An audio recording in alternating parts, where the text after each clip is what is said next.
Hello, Tuesday, February 2nd, reading with Principal Rabb-Patterson. It is Groundhog's Day, and he did not give me good news. A couple more days or a couple more weeks worth of winter, according to Mr. Groundhog today. Substitute Groundhog, written by Pat Miller, illustrated by Kathi, Ember.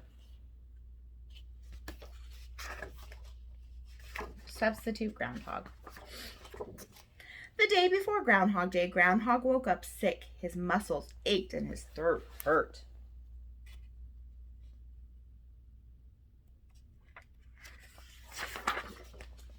Groundhog felt so awful he went to see Dr. Owl. "You have a bad case of the flu, you do," said Dr. Owl. "You need hot clover soup and bed rest for 2 days." "How many?" asked Groundhog. Two, hooted Dr. Owl. But Groundhog Day was tomorrow. Groundhog couldn't let everyone down because he was too sick to do his job. He tried to think of something.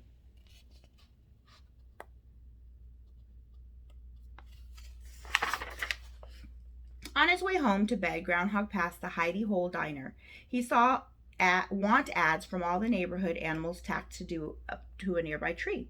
Skunk was looking for a roommate. Again. Mr. and Mrs. Duck were returning north and had their nest for rent. "I know what I'll do," Groundhog thought. "I'll advertise for a substitute groundhog." Weather teller wanted. No experience needed. Apply at Groundhog's Hole, February 1st from 10 a.m. Thanks, Groundhog.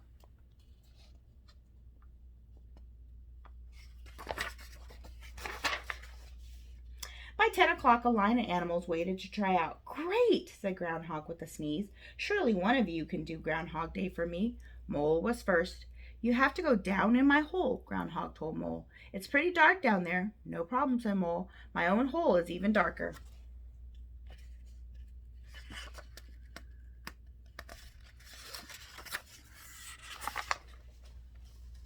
Mole got comfortable underground. "Now come up and look for your shadow," Groundhog shouted. Mole peeked over the edge, his little eyes squinting. "Well, Mole, what do you see?" Mole spoke to a tree. "Is that you, Groundhog?" Groundhog blew his nose. "This won't work. I need someone who sees well." "I can see well," said a voice from high overhead. Groundhog looked up and saw Eagle. Eagle swooped down. "From that mountain ledge, Groundhog, I could see a bit of owl feathers stuck in your fur. I'd say you have been to Dr. Owl recently." "Wow, then surely you will have no trouble seeing your shadow," said Groundhog. "Climb down the hole and let's practice." "Climb down?" said Eagle. He looked at the entrance to the hole. "Will there be room down there to stretch my wings?" He stretched them wide, very wide. Groundhog rubbed his scratchy throat. "This won't work. I need someone who sees well and is not bothered by small spaces."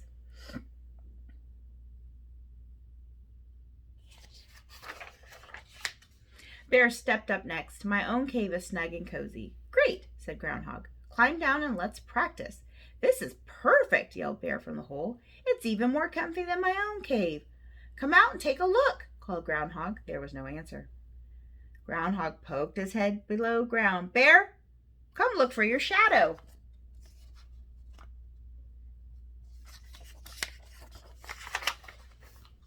The only answer was a deep, slow snore. Groundhog was frustrated. He needed a substitute who could see well, wasn't bothered by small spaces, and wouldn't fall asleep.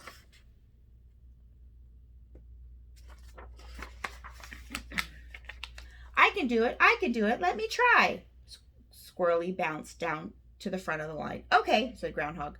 "Go down in the hole. Come back up. Look for your shadow." Squirrel leaped in. Whee! Then she popped her head back up. Groundhog said, "See your shadow?" "Oh, I forgot to look." Down she went. She popped back up. She dropped back down. "I keep forgetting to look." Squirrel giggled. She popped up and down some more. "This is fun," she said. But what Groundhog needed was somebody who would pop up and stay up.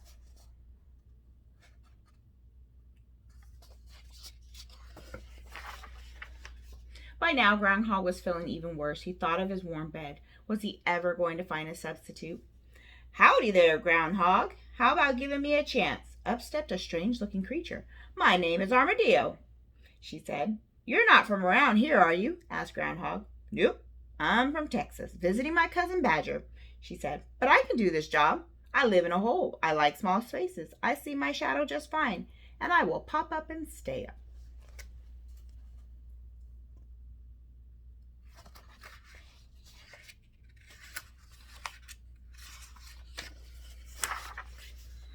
Groundhog wasn't so sure. Armadillo was strange from far away. What did she know about the weather here? But she did have all the qualifications for the job. All right, said Groundhog, let's see how you do. Armadillo climbed down into the groundhog's hole. She poked her head up and looked around. Sure enough, she saw her shadow. If that happens tomorrow, tell folks the winter will drag on, said Groundhog. But if you don't see your shadow tomorrow, spring will come early. Got it, said Armadillo.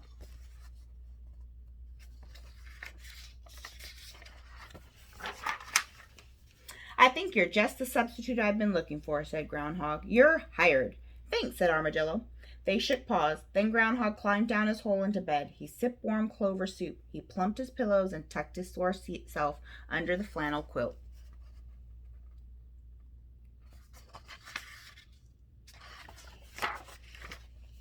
The next morning, the animals gathered early to hear what Armadillo would say.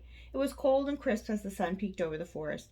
Badger served hot chocolate. Squirrel bounced and cheered for Armadillo.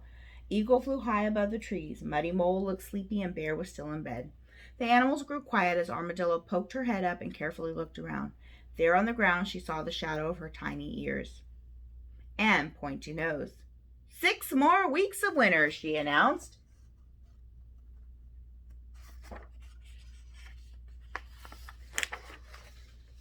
Armadillo dropped back into Groundhog's hole. Did you hear that, Groundhog? 6 more weeks of winter. Groundhog groaned from his bed. How you feeling, Groundhog?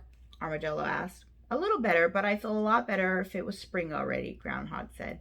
Spring already, said Armadillo. Say that gives me an idea.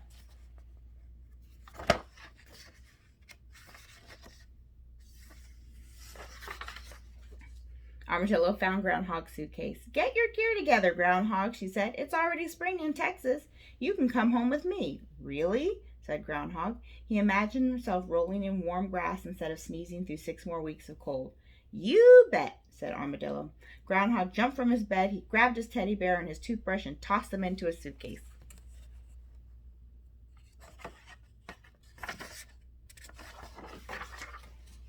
I've always wanted to see Texas. Do you think they have cowboy hats in my size? Asked Groundhog. Sure, as Texas has a lone star, said Armadillo. Together they walked through the cold to the bus station, and their shadows followed them all the way there. And that was Substitute Groundhog. So it looks like we're in for 6 more weeks of winter, friends. Have a good evening. Bye, friends.